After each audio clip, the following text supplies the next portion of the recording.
Thank you very much indeed, and good morning, everybody. I want to begin by thanking the Foundation for its very kind invitation and to commend it on this wonderful initiative. I think it's quite extraordinary. I've got a lot of slides here, and I'm apologizing in advance that I might go a bit quickly towards the end, because no doubt I'm going to find myself running a bit behind. What I've basically put together is a way to understand language policy and planning in an age of mobility and internationalization. And it's going to be informed by work I've been doing in Ireland, Scotland and Sri Lanka, which are three of the countries I've been working in over the last 15 years. I want to begin by saying that Professor Fishman last night, I think, made some points that will underlie a lot of my reasoning. He has influenced my thinking and in the past, and reiterated those ways to understand how to make languages strong last night.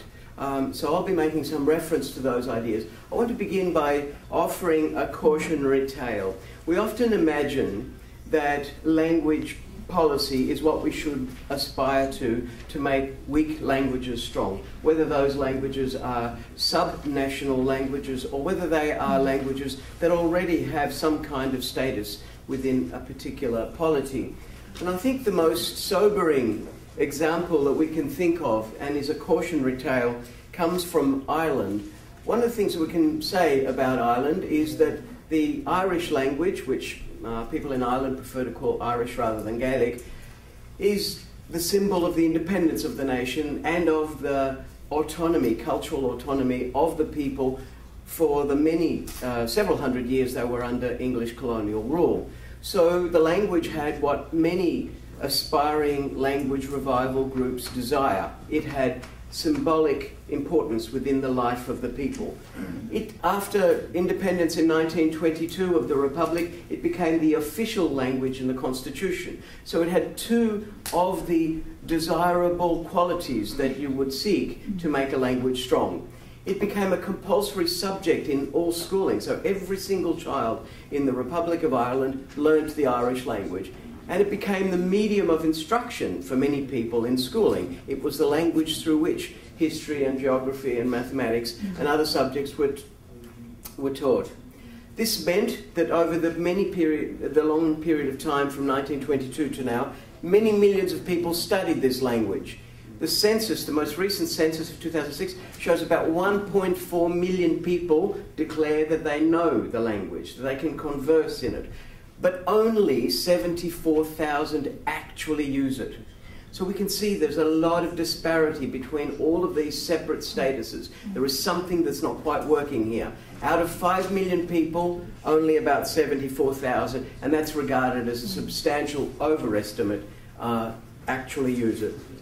This takes us to two sobering thoughts, and the first one I derive from some work that Professor Fishman published in the mid-1970s, that schools are unreliable allies. If we make too much of our language planning and the aspirations we have for the languages we're focused on depend on formal schooling, then these are unreliable allies. They can sometimes help, they often do help, but they don't always, and they sometimes, as he says here, lead frequently and appreciably towards language shift.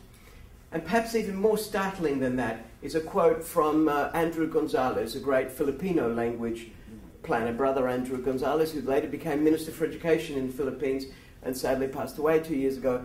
He said, "Benign neglect is better than deliberate language planning."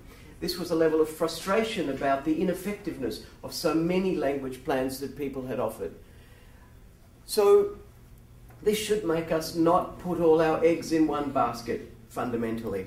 Our eggs in the basket of language plans, formal language policies. The role of the behaviours of individuals, of families, of civil society become critically important in language planning revitalisation, to supplement language policy. I'm a language planner by professional disposition, and so I strongly believe in language planning and language policies, but I think we can't imagine that those things alone will save or make languages strong.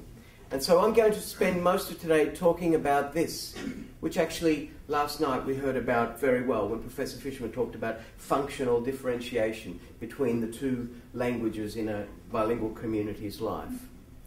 Okay, the context within which we are working, however, is one of dramatic endangerment for so many languages. As we know, that many languages, according to UNESCO, which in 1994 issued a red book of alarm for languages, some estimates are between 60, 70, even as many as 90% of the 6,700 or so spoken languages of today are endangered. And Secretary General Ban Ki-moon said in this very city in July 2008 that this is a silent crisis confronting many of the world's languages. I thought that statement that he made was actually particularly good because he linked it to these kinds of things, which is what languages are always connected to. They're not just abstract things that we desire or ideologize or around which we become nostalgic. They are connected to the personal lives and the material circumstances of their speakers. Now, this is a very complex table that forms part of a publication I issued a couple of years ago. I just want to say something very, very quick about this, but I want us to understand it because this is relevant to the point about the role of language planning. Language policies are a function of the state overwhelmingly. Schools are mostly an extension of the state. A large part of this comes from the French Revolution, as I'm going to talk about a bit later. This is mostly from a European instance, but it has spread around the world, the way we understand belonging to the state. I want to say that if you look at Europe today, only 3% of the spoken languages of the world are spoken within Europe, leaving aside immigrant languages, because Europe forged the idea of the single national language earlier than other states and other parts of the world, and that was an obliterating experience for minority languages. Before the forging of the national state, the way the state imagined its relationship to people who comprised the state, who were not citizens but subjects, was that they should just pay taxes, make no trouble, make no bonds. In other words, if you want them to be available to fight a war, you go and recruit them. But most of the time, you just basically ignore them. The elites were interested in each other. The royal families of Europe were all international, were multilingual, connected across geographic space. But they didn't actually imagine that they belonged to their peasants, to the people in their societies. They didn't have any particular relationship with them. So therefore, in that situation, you had enormous language diversity. You had flourishing language differences in Europe because the states didn't necessarily imagine that the elites and ordinary people were connected through bonds.